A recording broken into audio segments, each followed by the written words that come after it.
मित्रों, यह एक गरीब किसान की दुख भरी कहानी। एक बड़ा ही धनवान आदमी एक गांव में रहता था। जैसे कि ज्यादातर पैसे वालों को होता है, इस धनवान सेठ को भी अपने पैसों का घमंड था। वह जिस गांव में रहता था वहां पर ज्यादातर लोग किसान थे। इन सभी किसानों के पास जितनी जमीन थी उससे कई गुना ज्यादा जमीन इस सेठ के पास थी। कई गरीब किसान तो इसके लिए इसके खेतों में काम करते थे। इसी गांव में मोहन नाम का एक बड़ा ही मेहनती और सच्चा किसान रहा करता था। मोहन का परिवार थोड़ा बड़ा था। उसके परिवार में उसके बूढ़े माँ बाप, पत्नी और 3 बच्चे थे जो अभी काफी छोटे थे। मोहन के पास ज्यादा जमीन नहीं थी, लेकिन जितनी भी थी उसमें वो बड़ी मेहनत करता और अपने परिवार का पेट पालने लायक अनाज उगा लेता था। बाकी के किसान भी ये देखकर हैरान रह जाते कि कोई कैसे इतनी सी जमीन में इतना ज्यादा फसल उगा सकता है। एक वर्ष उस गांव में काफी ज्यादा बारिश हुई, जिसके चलते कई किसानों की फसलें बर्बाद हो गई, जिनमें से एक मोहन भी था। अब मोहन धर्म संकट में पड़ गया, क्योंकि उसके परिवार में उसके अलावा कोई और कमाने वाला था नहीं और अपने परिवार को भूखा मरते हुए वो देख नहीं सकता था। वो जानता था कि इस गांव में अगर कोई उसकी मदद कर सकता है तो वो वही घमंडी सेठ है, जिसने गांव के कई अन्य गरीब किसानों को या तो कर्जा दिया है या तो अपने यहाँ काम पर रखा हुआ है। हाथ पर हाथ धरे बैठे रहने के बजाय उसने इस सेठ के पास जाने का फैसला किया और एक दिन उनके पास पहुँच गया। सेठ के पास पहुंचकर मोहन बोला, सेठ जी, आपकी बहुत मेहरबानी होगी अगर आप मुझे थोड़ा सा कर्जा दे दे, जिससे मैं अपने खेतों में फिर से कोई फसल उगा सकूं, या फिर आप अपने यहाँ नौकरी दे दे ताकि मेरे परिवार को 2 वक्त का खाना मिल सके।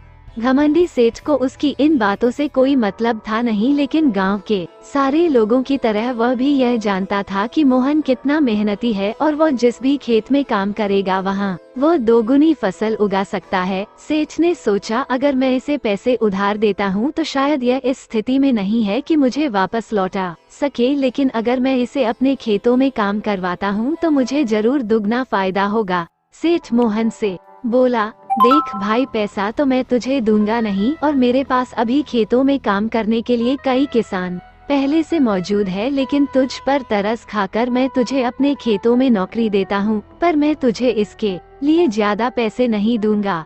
बाकी किसानों को मैं 300 देता हूँ, मैं तुझे 200 ही दे पाऊंगा, मरता क्या न करता।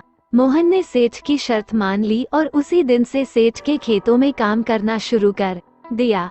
2 महीनों तक नियमित वो सेठ के खेतों में जाकर कड़ी मेहनत करता और देखते ही देखते 4 महीने का काम उसने अपनी मेहनत से 2 महीनों में ही खत्म कर दिया। सेठ उसके काम से काफी खुश था, लेकिन वो कभी उसको ये जताता नहीं था। जब सेठ ने देखा कि उसका खेतों का काम अब खत्म हो चुका है, अगर वो मोहन को काम से निकाल देता है तो उसके 2 महीनों के पैसे बच जाएंगे, तब सेठ ने मोहन को काम से निकालने का फैसला किया। एक बार सेठ को ये विचार भी आया कि इतना मेहनती आदमी शायद उसे दोबारा ना मिले, लेकिन फिर उसने सोचा कि जब अगले साल काम आएगा तब उसे फिर से नौकरी पर रख लेगा। आखिर इस गांव में उसके अलावा है ही कौन जिसके आगे ये लोग अपने हाथ फैलाएंगे। एक दिन सेठ ने मोहन को अपने पास बुलाकर उसको उस दिन का पैसा दिया और साथ में ये भी कहा कि कल से तुम को काम पर आने की जरूरत नहीं है। अब मेरे पास तुम्हारे लिए कोई काम नहीं बचा है, जब मेरे पास काम आएगा तो मैं तुम्हें बुला लूंगा। ये सुनकर मोहन का दिल बैठ गया। पिछले 2 महीनों से कम ही सही उसके बच्चों और परिवार के पेट में अन्न का दाना जा तो रहा था, अब वो क्या करेगा। यही सोचकर उसकी आंखों से आंसू निकल आए। मोहन ने सेठ के पैर पकड़ लिए और गिड़गिड़ाने लगा, सेठ जी, मुझे इस काम की बहुत जरूरत है, मुझे मत निकालिए।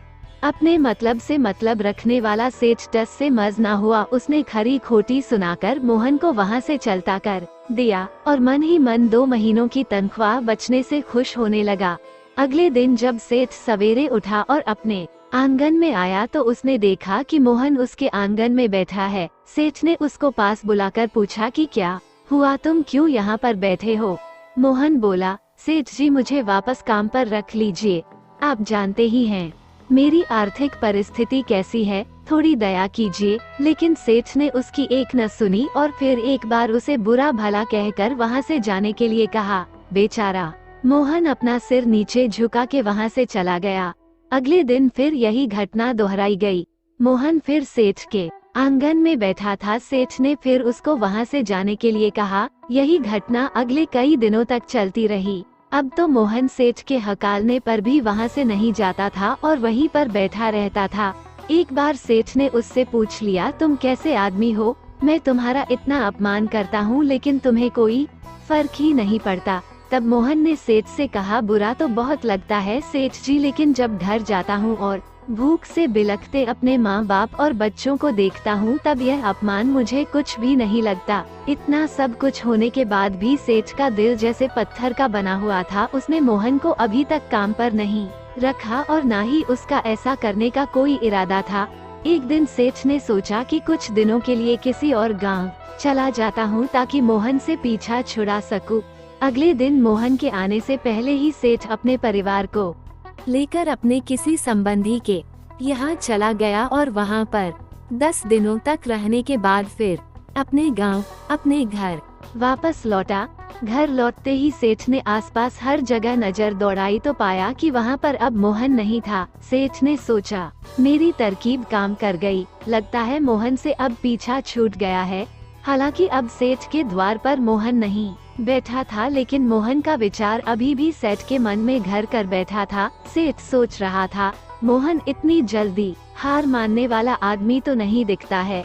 उसके साथ क्या हुआ होगा? क्या उसे कहीं कोई और काम मिल गया होगा या फिर और कुछ? इन विचारों ने सेठ को बेचैन कर दिया और आखिरकार सेठ को मोहन की खबर लेने के लिए गांव में जाना पड़ा। सेठ को मोहन का पता नहीं मालूम था, इसलिए अड़ोस पड़ोस के अन्य किसानों से पूछने पर पता चला कि मोहन घायल हो चुका है और अपने घर पर आराम कर रहा है।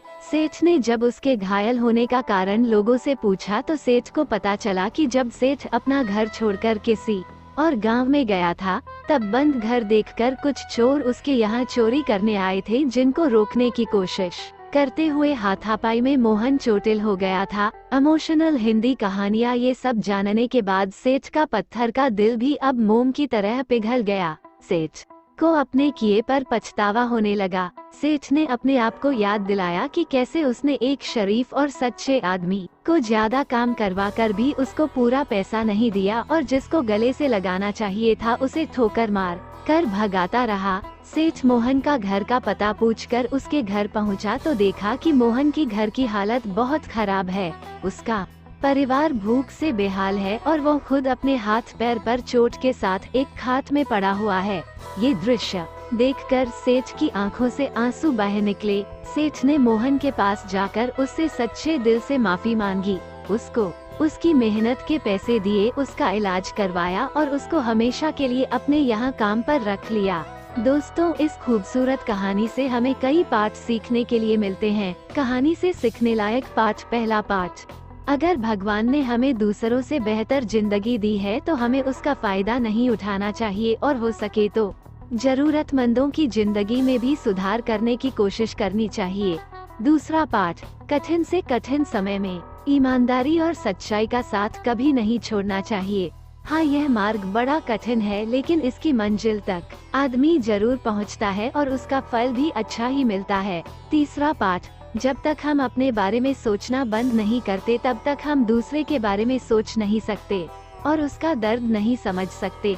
किसी ने खूब कहा है, खुद के लिए जिया तो क्या जिया, दूसरों के लिए जीना ही जिंदगी है। धन्यवाद मित्रों, कहानी सुनने के लिए कृपया वीडियो को लाइक करें और शेयर करें तथा चैनल को सब्सक्राइब करें।